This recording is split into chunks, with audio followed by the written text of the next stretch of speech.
Hey guys, hope you all are doing well out there. Welcome to the start of the second quarter. Okay, it's a fresh start. So if you struggled first quarter or didn't do as well as you would have liked, the slate is wiped clean and we're starting anew here. Big thing I would though really push you guys to really focus on this quarter is each day, just get your assignment for that day done on the day of. Okay. Some of you saw that when you let those missing assignments build up, it gets very overwhelming. It gets hard to catch up. Okay. But you won't feel that if you just get it done the day of, right? And then, it's just one assignment. It doesn't feel like nearly as much on your plate.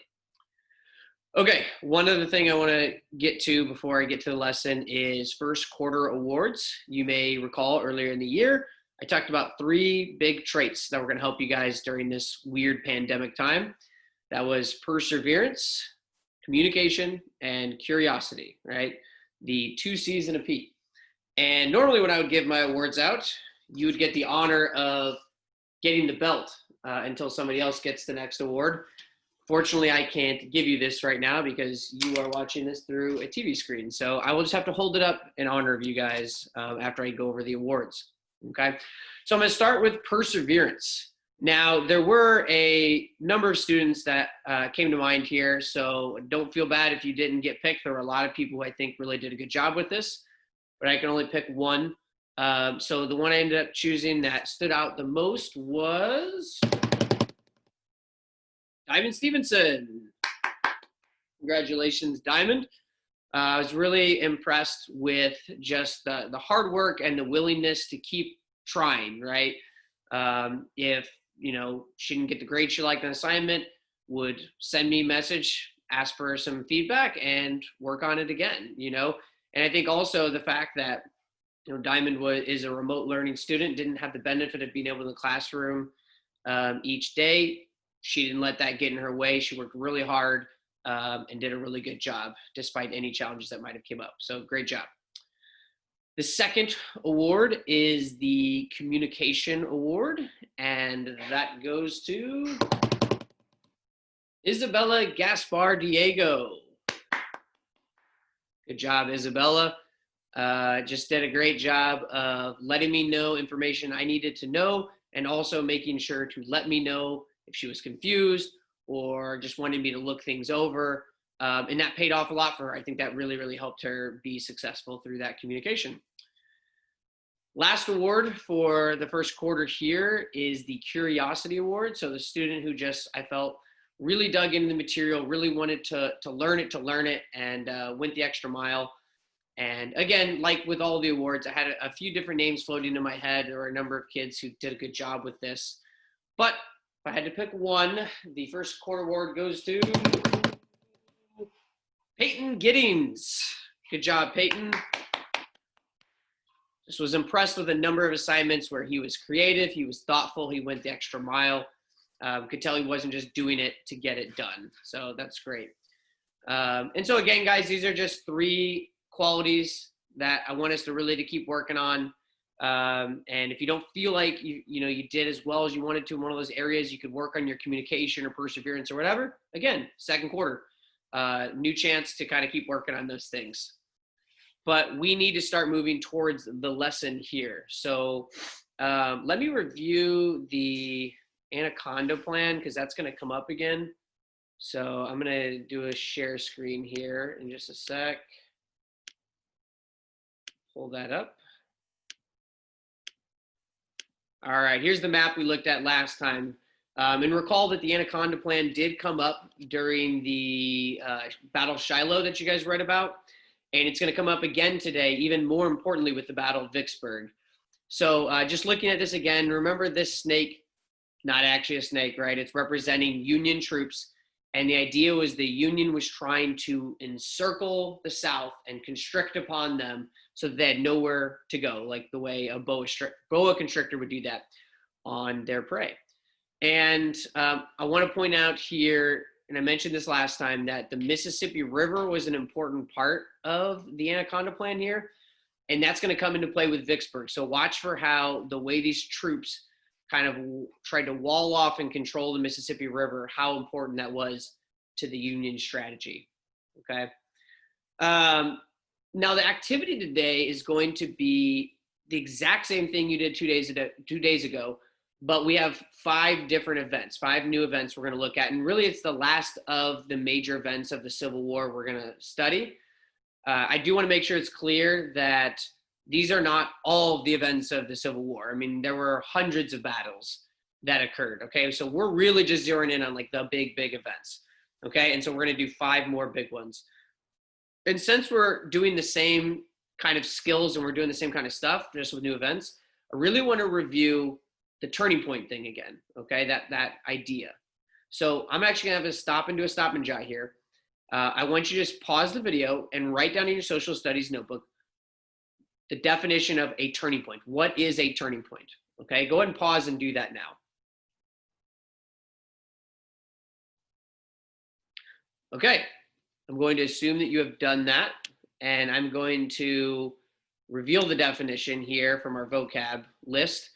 I've got Anaconda Plan on there again because we brought that up again, but the most important thing here is that a turning point, hopefully you said something close to this, a point at which an important change occurs, typically one that benefits a person involved, okay? So a person experiences a turning point when they begin to change things, again, typically for the better, right? And that often comes after maybe something that's kind of hard or difficult or you're not doing well. That's when you typically really need that turning point, right? To kind of shift things into a more positive direction, okay, to gain momentum. So a number of students kind of struggled with that on the first lesson of just like, really thinking about the event they picked and was it an event that changed the momentum for the Union and pushed them in a positive direction and really was able to explain that. So to make sure we are understanding that better, nope, wrong spot. I just need to scroll down here. I have 3 sample responses that you could have done for the assignment from Thursday. And I want you to think about which one of these is the best response specifically to looking at and explaining the best turning point event from those first 5 events we covered, okay? So again, we're gonna do one more stop and jot. I want you to read all 3 of those, and then in your notebook, I want you to just write down 1, 2, or 3 to signify which of those explanations you think best shows the best turning point for the Union for those first 5 events. Okay, go ahead and pause and do that now.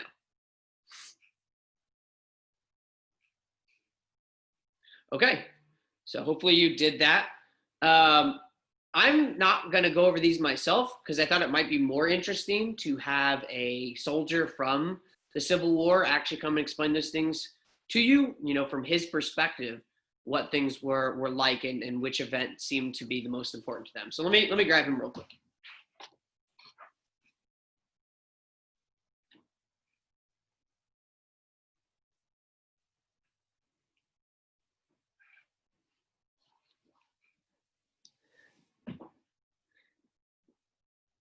Hi.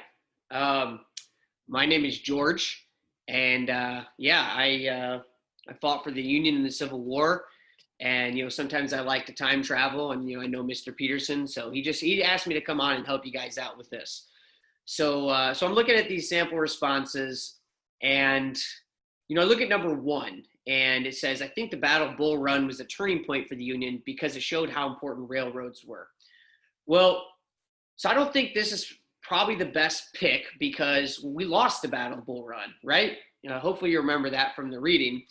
And sometimes the loss can be a turning point. I don't want to say it never is, but if it is, there needs to be like a clear lesson it taught you that you then started to use and push yourself in a positive direction. So the Battle of Bull Run didn't really do that. I mean, yes, again, it showed how important railroads are, but there was no real indication that then because of that, immediately after we started to get a bunch of victories, because of that.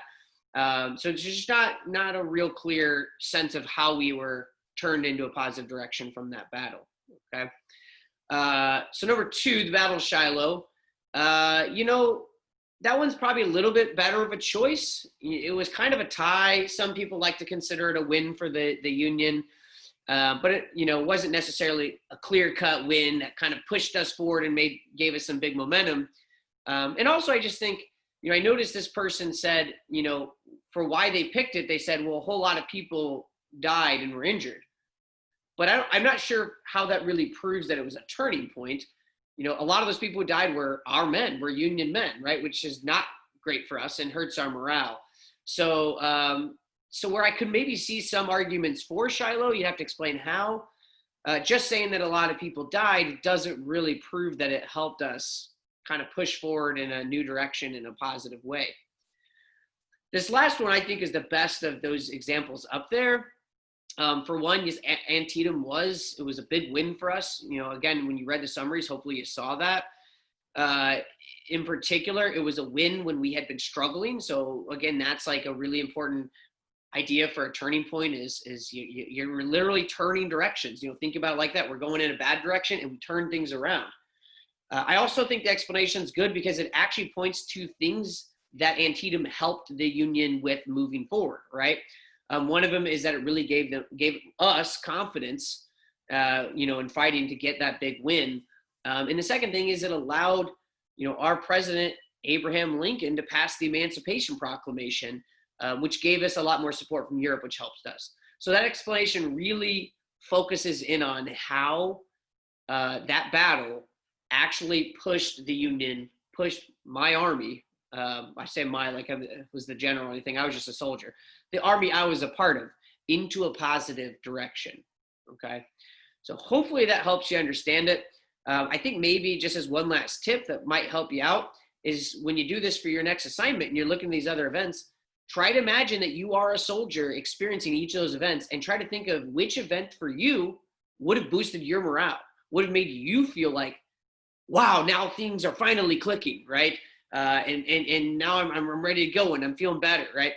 Because that's the whole idea of the turning point. Okay, I hope that helps. I don't have probably much else I can help you with, so I'm gonna go get Mr. Peterson. But best of luck to you guys, and maybe I'll see you again if I come time traveling again. All right, take care.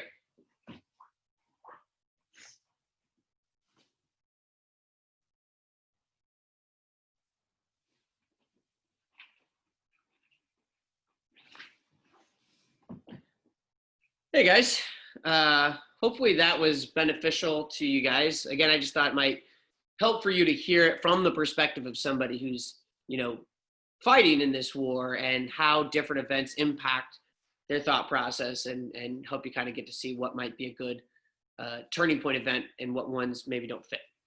Okay. All right, we're getting close to being done. I want to show you one last notes thing, and then I'm going to show you the assignment. So I just wanted you to see, kind of summing up some of what we've talked about, what things are you looking for when choosing a turning point event, okay? Typically it's a victory. Again, it doesn't have to be, but if it's a loss, there needs to be a clear lesson learned, and there needs to be a clear sense of how then they took that lesson and improved from it, okay? You have to have a good sense for that.